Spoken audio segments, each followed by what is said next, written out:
अपनी movie the Kashmir files देखकर आए हैं, क्या कुछ बोलना चाहेंगे? देखिए, मैं पूरे कितने 2 घंटे के 3 घंटे के मुझे नहीं मालूम, 3 घंटे, मैं 2.5 घंटे आंखें नहीं हटा सका फ्रेम से। इतनी एनग्रॉसिंग बात है, परफॉर्मेंस सुपर्ब है। और मैं तारीफ़ देना चाहूँगा, तारीफ़ करना चाहूँगा विवेक अग्निहोत्री का, जिसने 30 साल से पुराना 30 साल पुराना सत्य, तू इधर आ, एक में भैया, एक उधर से तो मैं विवेक जी की तारीफ करना चाहूँगा, जिन्होंने 30 साल पुराना सच लोगों के सामने लाया। ये सच ऐसा होता है कि जैसे कहते हैं कि अगर आप गलत न्यूज़ दो तो आप पाप कर रहे हो, लेकिन अगर आप सच न्यूज़ हो उसको छुपा के रखो तो उससे भी बड़ा पाप होता है। क्यों छुपाया गया 30 सालों से, क्यों छुपाया गया 30 सालों से हमें इस सत्य से? मैं तो जानता हूँ क्योंकि मेरी फैमिली में भी ये हुआ है, मेरी फैमिली में भी ऐसे विस्थापित हुई है फैमिली मेरे वहाँ से मेरे, तो मुझे पता है, मैंने कहानियाँ सुनी हुई हैं। लेकिन एक कॉमन मैन तो यही समझता है कि भाई उस कॉमन मैन को ये कोई समझाएगा कि अपने ही देश के एक कमरे से निकलकर एक दूसरी कमरे में आप जा रहे हो और आपको शरणार्थी बोला जा रहा है। 30 साल तक वो शरणार्थी हैं। पाकिस्तान से आए तो समझ में आता कि चलो पाकिस्तान से आए तो आप शरणार्थी हैं, लेकिन मेरे देश में से कश्मीर, जिसमें मैं हर साल जाता था, एवरी सेकेंड ईयर मेरे बड़े भाई साहब हमें श्रीनगर लेके जाते थे, पहलगाम लेके जाते थे। उसके जैसी जगह नहीं है हिंदुस्तान में, उसके अंदर हम रहते हैं। वहाँ धीरे धीरे, कभी कभी मुझे याद है उस वक्त कुछ लोग कहते थे कि ये लोग ये जो बेचते हैं ना, जो चेरी वेरी, वो पूछते हैं अरे हिंदुस्तान से आए हो? अब वहाँ पहली बार लगा था कि कहीं ना कहीं कुछ गड़बड़ है, और ये गड़बड़ इतनी बड़ी लेवल पे गई है। मुझे हैरानी है कि किसी ने, और मुझे सरकार से भी हैरानी है, सरकार को भी मैं दोषी ठहराऊंगा कि क्यों आपने 30 सालों तक इन लोगों को वापस उनके घर तक नहीं पहुँचाया, क्यों नहीं घर दिया उनको, क्यों?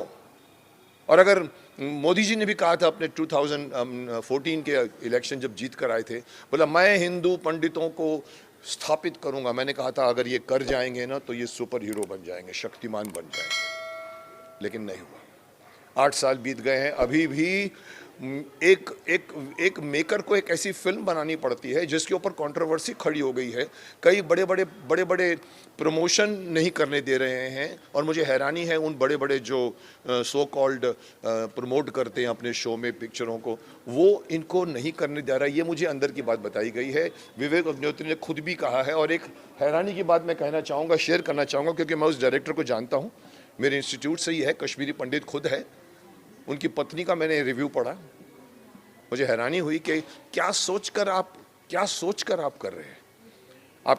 आपको समझ में नहीं आ रही कि ये सच हर शख्स तक पहुंचना चाहिए। तो मुझे हैरानी है कि भाई ये क्यों नहीं इसको, और इसीलिए ये खुशी है कि आगे आप कह रहे हैं कि भाई, तो मैं कह रहा था कि you have to understand that this news has to reach every. और टैक्स फ्री हो रहा है, मुझे बताया गया कि लोग टैक्स फ्री कर रहे हैं। स्टेट ने, कुछ स्टेट्स ने कर भी दिया है। मैं चाहूँगा पूरे हिंदुस्तान में टैक्स फ्री करिए, इस फिल्म को प्रमोट करिए। अगर ये बड़े बड़े प्रोमोटर्स प्रमोट नहीं करते, एक बड़े हमारे इंडस्ट्री में लोग पता नहीं क्यों अपने आप को भारत से अलग प्रूव करते हैं। अगर ये भारतवासियों का दुख आपको समझ में नहीं आ रहा है तो आप हमारे देश के वासी नहीं हैं।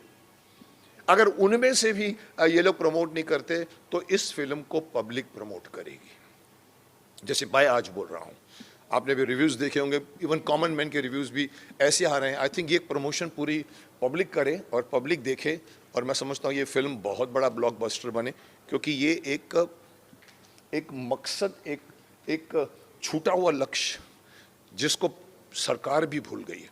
जब हुई थी, मैं समझता 90 उस वक़्त सरकार कोई और थी, उस वक़्त नहीं हुआ। उसके बाद भी सरकार आई, फिर भी नहीं कुछ हुआ। लोग अपने अपने जगह पर क्यों? So I hope that this film reaches to masses and it reaches to everybody. It is reaching globally. मैंने सुना इवन वर्ल्ड में भी लोग रिएक्ट कर रहे हैं, बिकॉज ये वर्ल्ड क्लास फिल्म बनी है। ये हमारे कॉमन 300 करोड़ की फिल्म नहीं है।